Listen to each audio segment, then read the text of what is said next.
Karina baby, for the 13th, we have family photography.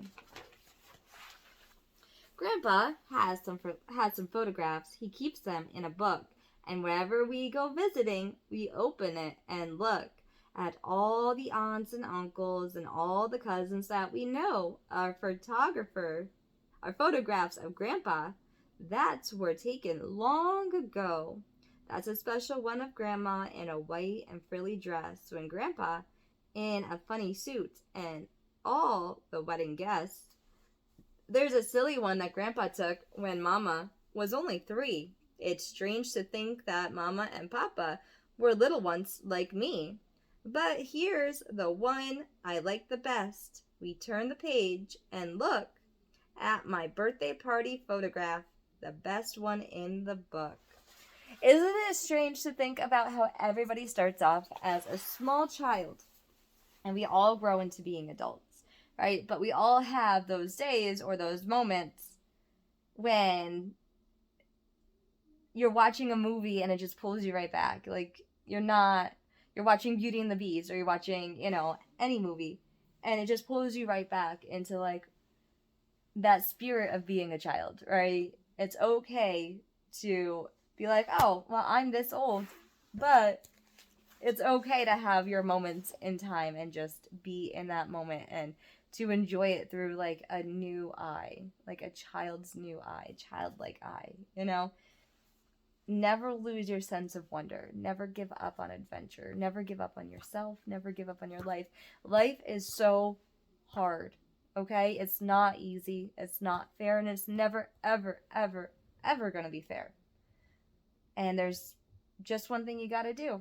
You got to keep yourself collected. This is who I am. This is my body. This is my home. This is what I own, right? And you keep moving forward. It doesn't matter how badly something or someone wants to knock you down. Because you look at your surroundings, you go, okay, you still have you. Don't be lonely when you're by yourself. Find something fun that you like to do, whether that's knitting, that's sewing, that's putting together puzzle pieces, that's journaling, that's writing books, that's watching a good movie. Find something to entertain you. Find out who you are, find out what you like, and be okay with everything else around you. No one can stop you from being who you are as long as you are okay with being authentically yourself. It's okay to be who you are. We need who you are in this world. No one else can be you, okay? Be you and be proud of who you are. This life is hard though. It's so hard. And you gotta just keep going forward. If you're not happy today, find out where you're going to be at in 6 months. If you're not happy in 6 months, give life another 6 months. Sometimes you just have a couple of years that are just on top of one another hard. Like you feel like it can't get any harder. And then all of a sudden it's like, oh, 3 months ago my life was so much easier than it was today. All right? Keep moving forward. It's going to get easier eventually. And if it doesn't, keep moving forward to the next 6 months, the next 6 months. If you can't figure out how to make it easier, find something else to do. Think about it another way. You have a box, right? Outside the box, there has to be a solution to the normal boxes that are in there. Don't let people trap you into this. You're allowed to be out here too, okay? Don't hurt yourself. Don't hurt others. Don't let anyone else hurt you. That's what Mama always lives by. Don't sacrifice yourself though either.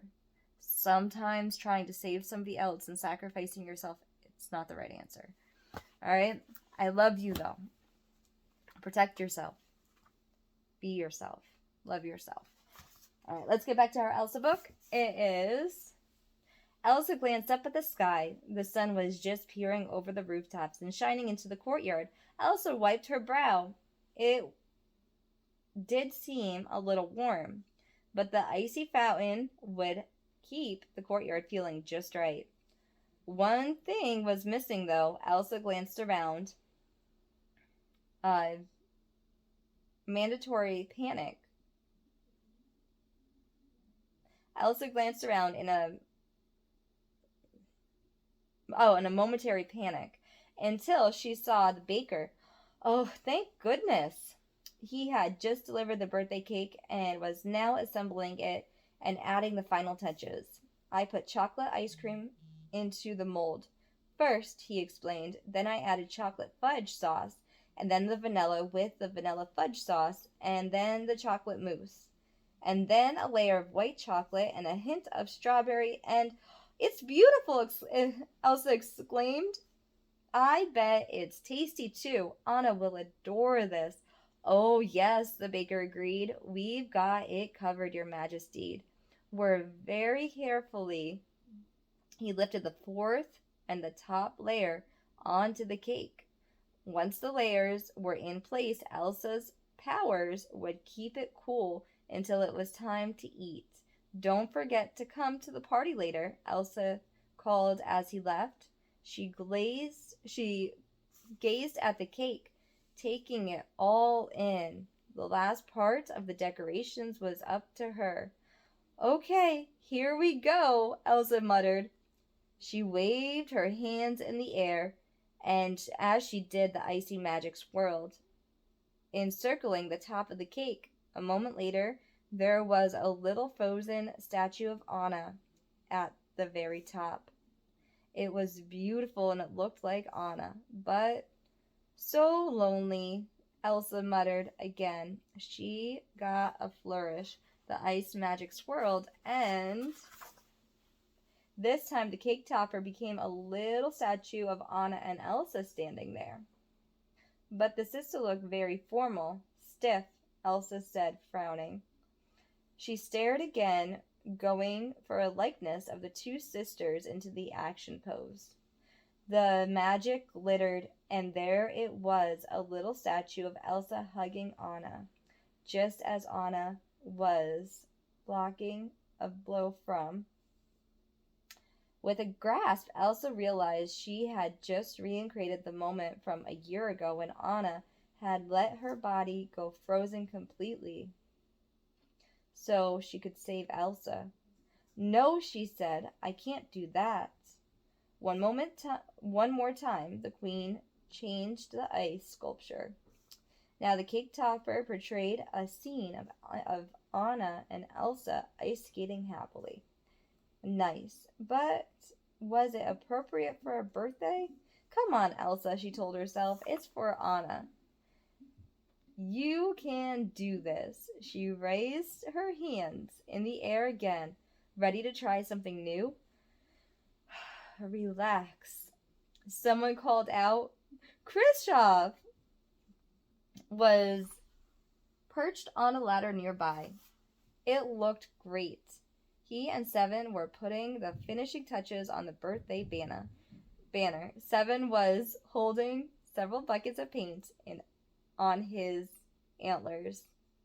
I just want it to be perfect, Elsa said. Elsa turned back to Anna's birthday cake and added some swirls to the sides and icy flowers along the lower layers. Speaking of perfect, check this out, Khrushchev said. He reached out to hand the last section of the Happy Birthday Anna banner. The banner had multiple panels, and each one had a letter on it. The letters were strung together, and they hung sloppily on the stringly rope that stretches across the entire courtyard. Elsa gasped. There was paint splashed everywhere.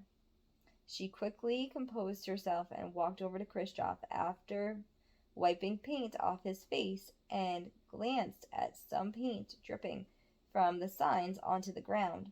There was a lot of cleanup to be done, Khrushchev. Are you sure I can leave you in charge here? She asked. Absolutely, Khrushchev replied. He glanced at his banner proudly. Because I don't want anything to happen to this courtyard, she added.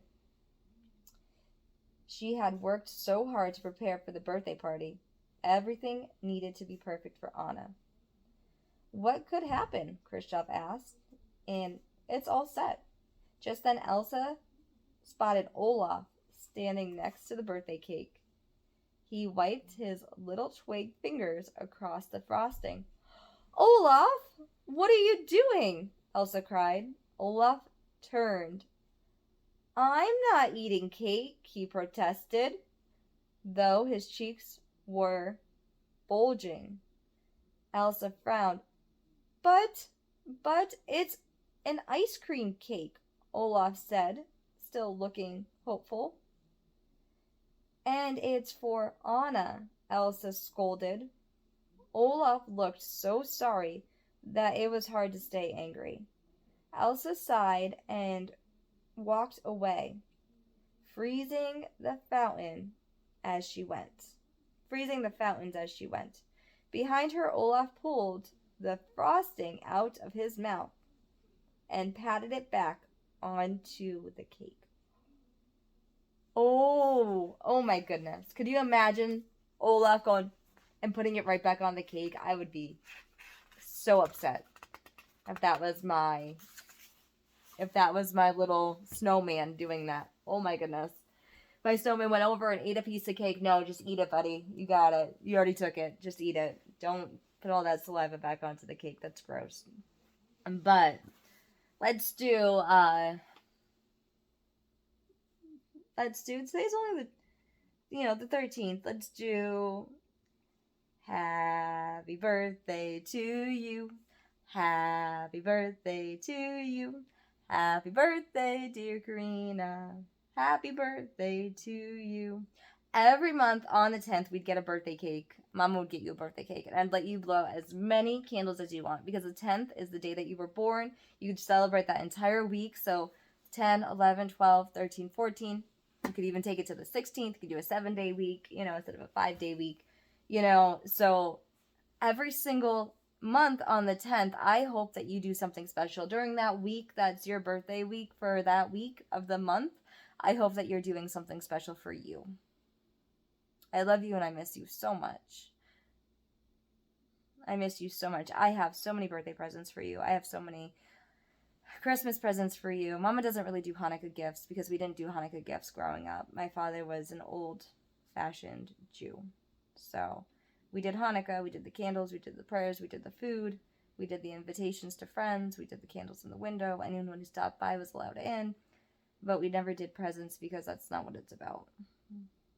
But it doesn't matter. I get you gifts all the time. Every time I go out, I tend to get you something because I miss you. I love you. I'm constantly thinking about you.